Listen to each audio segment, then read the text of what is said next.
Sometimes you just got to know where to look. Good morning, everybody, and welcome to Recovery Classroom. My name is Drew.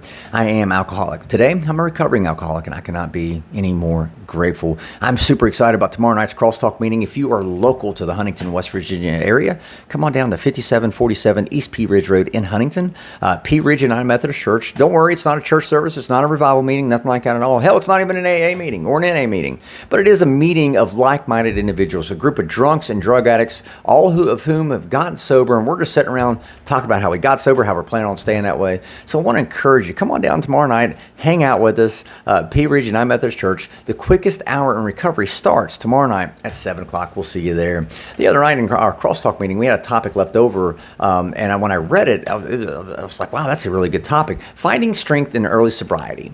And right off the bat, what struck me about that is that whoever the person was and whoever wrote that card, we don't know, I kind of got the impression that they thought of themselves in a weakened state.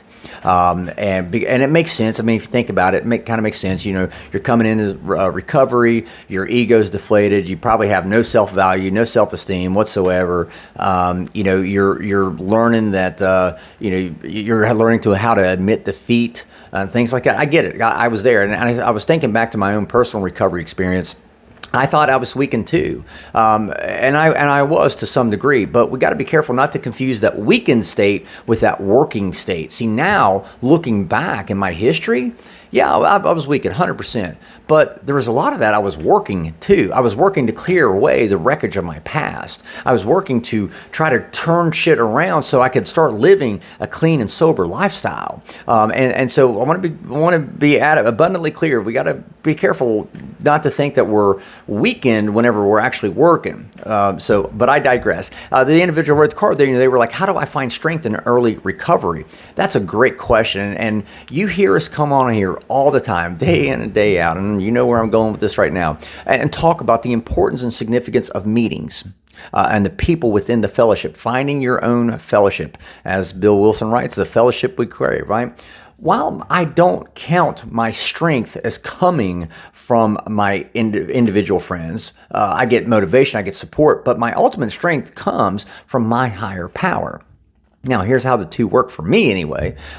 When I came into the rooms, I was totally disconnected from my higher power. I didn't have a connection with my higher power at all, thought that he had turned his back on me.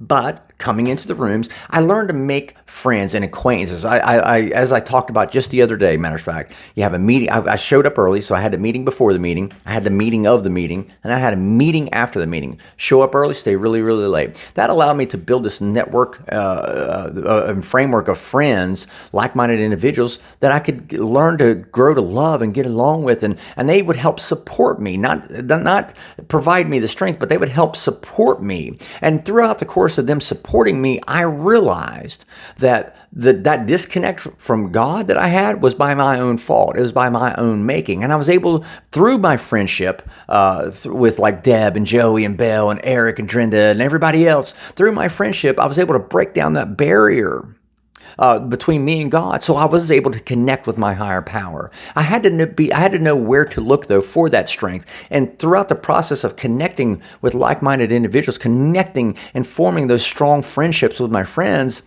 that allowed me to break down those barriers that prevented me from connecting to my higher power. I was able to draw on my friends' experiences and the experience of those in the fellowship. I was able to learn and connect and engage with folks. That's why, after all, why we call it the Recovery Classroom, because every time we're talking to somebody about it, we're actually learning, right?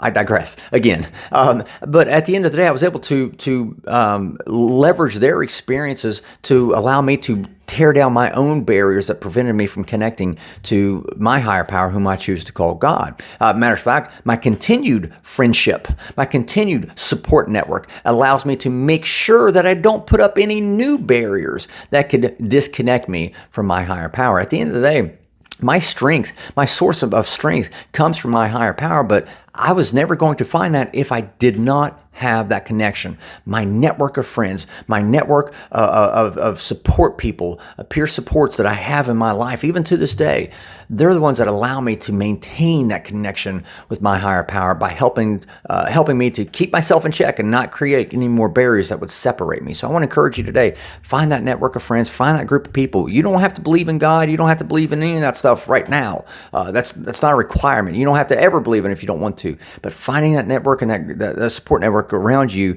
that's vitally important. That's where you may be able to draw some of your strength from, especially when you're starting out early in sobriety. With that being said, I'm way over time. So thank you guys for letting me come in and share 5 to 10 minutes of your day with you. You guys absolutely keep me sober, and I could not be any more appreciative.